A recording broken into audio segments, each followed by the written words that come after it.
El gobierno de PSOE y Podemos quiere poner en marcha un ingreso mínimo vital. Pero ¿en qué consiste exactamente el ingreso mínimo vital y cómo se diferencia de otros programas redistributivos como por ejemplo la renta básica universal? Bueno, la renta básica universal, como su propio nombre indica, es una transferencia de renta del gobierno a los ciudadanos que tiene dos características. La primera es que es universal.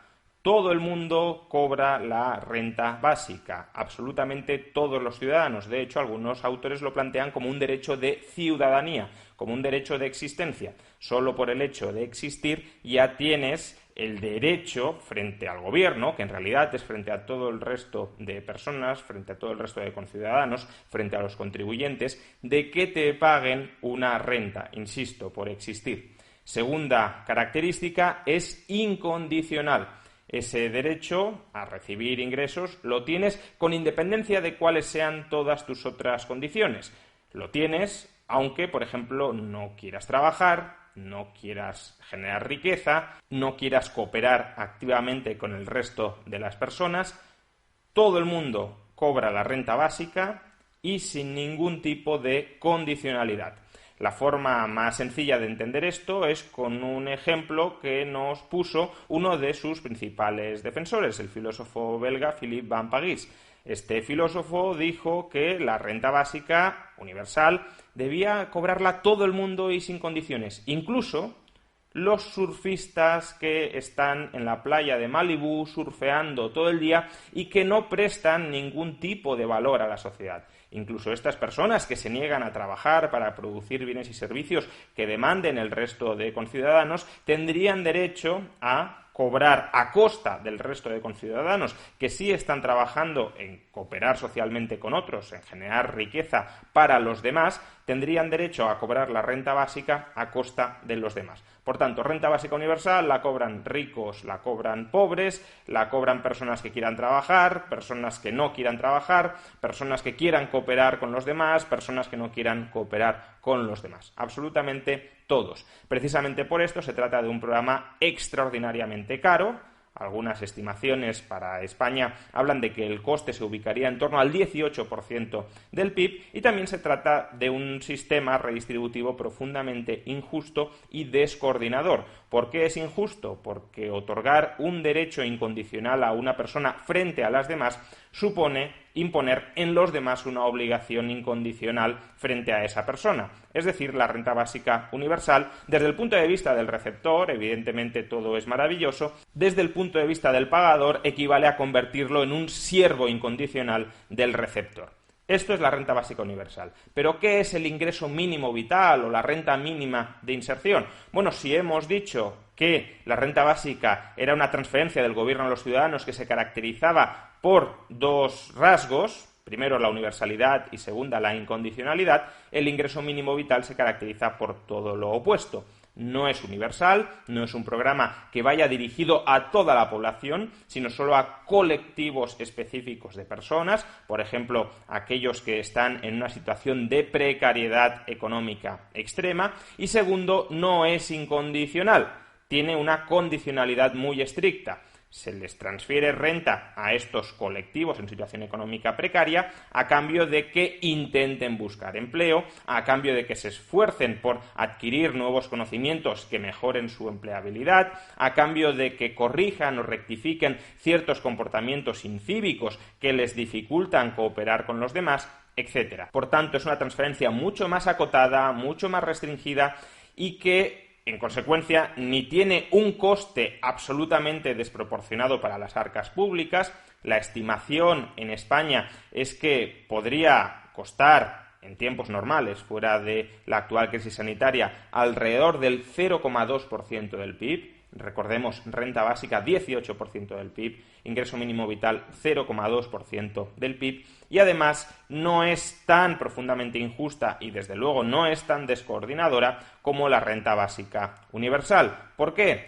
porque no se está transfiriendo una renta a las personas para que dejen de cooperar activamente con el resto de la sociedad. Se les está transfiriendo una renta, digámoslo así, puente, para que las personas que en un momento determinado se encuentran en una situación de absoluto desamparo puedan sobrevivir, puedan salir adelante durante el tiempo en el que están en esa situación de desamparo, pero que al mismo tiempo ellas se esfuercen en salir de esa situación de dependencia. De ahí la importancia de la condicionalidad. No te doy esto para que te quedes de brazos cruzados viviendo a expensas de los demás, te doy esto para que te pongas las pilas, para que te reconviertas, para que salgas adelante y empieces a cooperar con los demás. Por tanto, se trata de dos enfoques radicalmente distintos. Como ya expliqué en mi libro Contra la renta básica, la renta básica universal creo que es de raíz incompatible con cualquier filosofía política liberal. La renta mínima de inserción, el ingreso mínimo vital, no tendría por qué serlo, y de hecho algunos autores como Friedrich Hayek defendieron en su momento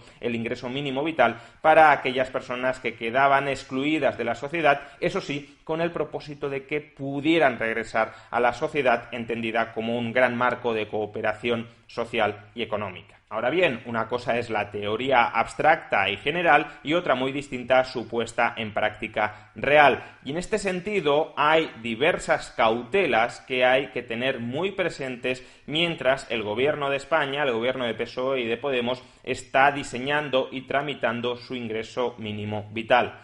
Primera cautela, primera precaución que hemos de tener frente a este ingreso mínimo vital. La condicionalidad es del todo indispensable.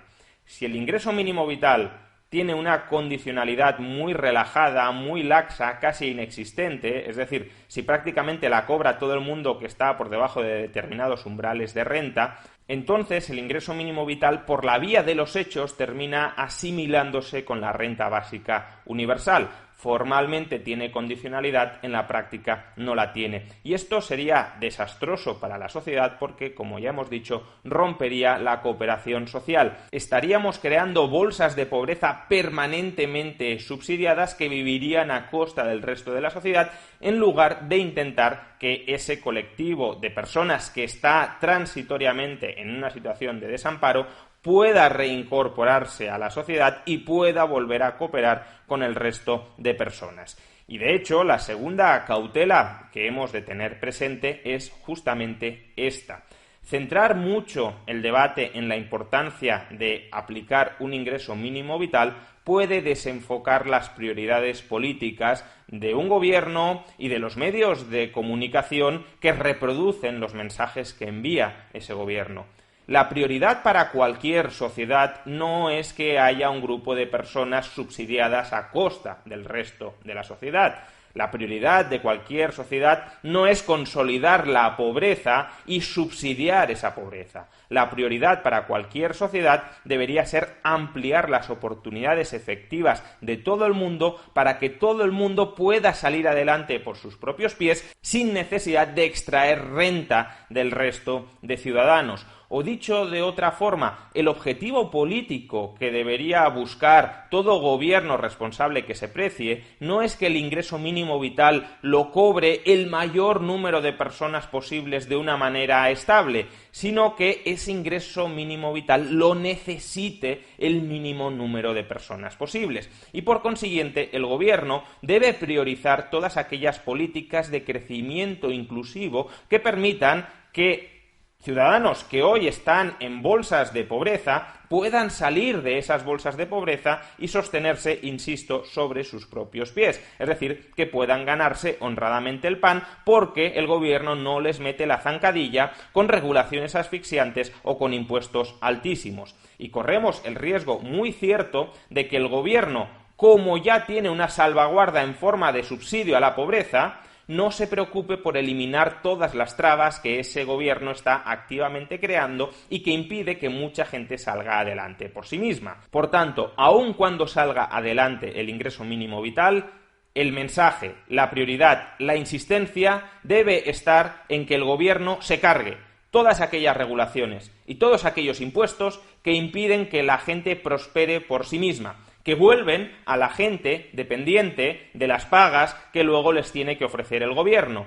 La situación no puede ser que el gobierno te rompa las piernas y que luego te entregue una muleta con aparente generosidad. Eso no tiene nada de generoso. De lo que tiene es de creación de redes clientelares que buscan apuntalar al gobierno en el poder. Y tercer mensaje clave.